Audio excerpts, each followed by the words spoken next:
This is a social initiative and an experiment where we have essentially become guinea pigs to follow, and try to prove out from an empirical perspective, how self-help economics can ultimately help the African American community. We want people all over America to be able to buy from black businesses, and I think that until the black community takes some ownership and tries to give the black businesses a chance to even make it and grow, that kind of thing is never going to happen. Sometimes it seems we'll touch that dream, but things come slow and not at all. They come slow, and the ones on top won't make it stop. So convinced that they might fall. How will they do it and why? We'll let them tell you their story. Here, honey. At first glance, John and Maggie Anderson and their 2 kids are like any successful middle-class American family. Maggie, a stay-at-home mom, is a business consultant with 2 degrees, an MBA and a law degree from the University of Chicago. John, a financial advisor, holds degrees from Harvard and Northwestern's Kellogg School of Management.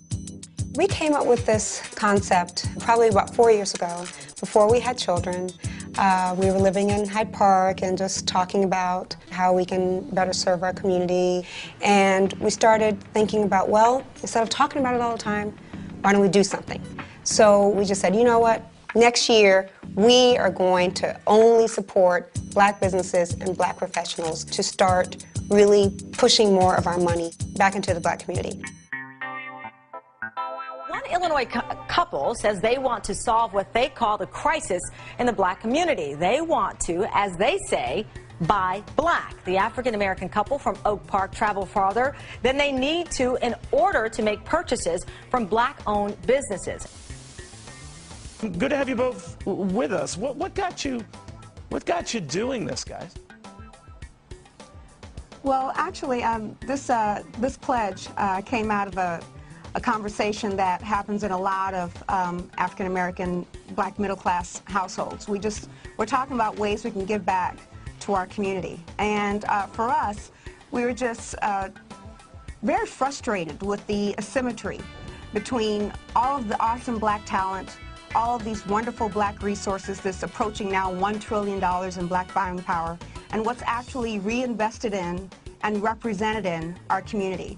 So our frustration with that asymmetry and are just wondering if we just try to support black businesses, maybe we can do something to give back to those underserved communities we care about and come from.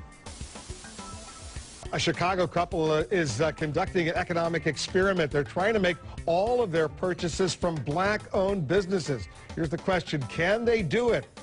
Here's another question, should they do it? CNN's Susan Rosegen has details. We also need some shrimp. Maggie Anderson better have all the items on her list before she leaves the supermarket. Because if she doesn't, it's a long way back.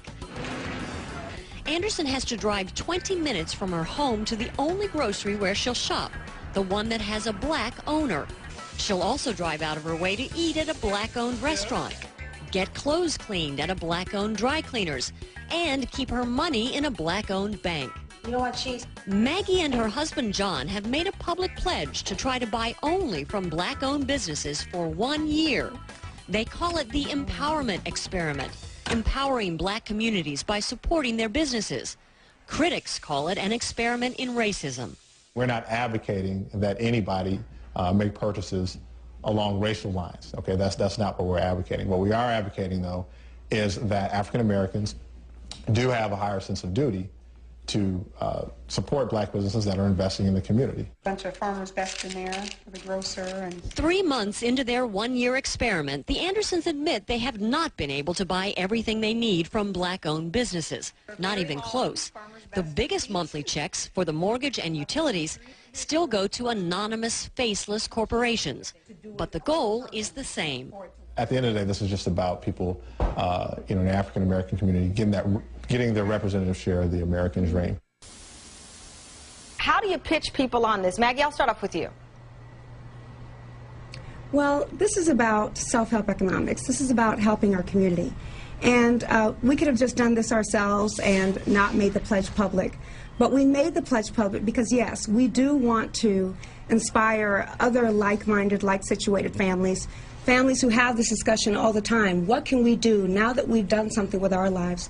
What can we do to give back to our community? For those people, we have a creative answer for you. Go out of your way and try to support black businesses so that we can infuse more wealth into underserved communities. That's why we're doing this. We're doing this about infusing wealth into underserved communities. You said why you're doing it. Was it because your neighborhood? I mean, you live in Oak Park. That's not a really bad neighborhood. What was, I mean, really, what's the motivation? That's the point. We live in Oak Park, but that's not where we're from. I'm originally from Miami in an economically deprived, predominantly black neighborhood, and John, the same thing, only in Detroit. And that we live in Oak Park now, and we both have MBAs and are successful business professionals. We've seen, basically, what you can say, the plight and the potential of black business. And what's frustrating for us is the asymmetry between black talent and black resources, all of that outstanding talent and resources that we see every day, and what's actually invested in, reinvested in, and represented in the black community. So we want to make sure that we do something about that asymmetry. And I read that you thought that even some people you knew, some others that you didn't know, trying to start businesses, African Americans, they weren't taken seriously or they weren't viable businesses because they couldn't get enough people to go along with them. One reason behind this? Well, to the extent that that has to do with us, we have to cure that. We do believe that, of course, the crazy failure rates of black businesses and the difficulty it is to get one started may have to do with our history here and lack of access to capital and networks. But to the extent that it has to do with black, predominantly middle-class folks, not supporting those businesses because of stereotypes or just not knowing that they're there, that's a problem. Let's love ourselves and we can't fail to make a better situation. Tomorrow, our seeds will grow. All we need is dedication. Let me tell you that everything is everything. Are you going to even think about it? But we just can't imagine now not every day doing something to support our community. Just in buying groceries, in going to the gas station, in opening a checking account. For us to be able to feel that on that small level is just absolutely cathartic. I mean, we've changed forever. Thank you so much. At the end of the day, it's about building and creating resources, building and creating wealth, which obviously is a huge charge of the Urban League. So as urban communities and urban development proliferate, then we win as a society. We spent about $5,000 so far. I hope that other families will start doing what we're doing, and that at the end of the year, we can showcase to the world millions of dollars directly infused into black communities. People think differently about black business now. People are talking about economic development in the black community. People have hope, and we have an example of what we did. Look at these millions of dollars. What is meant to be will be. What is meant to be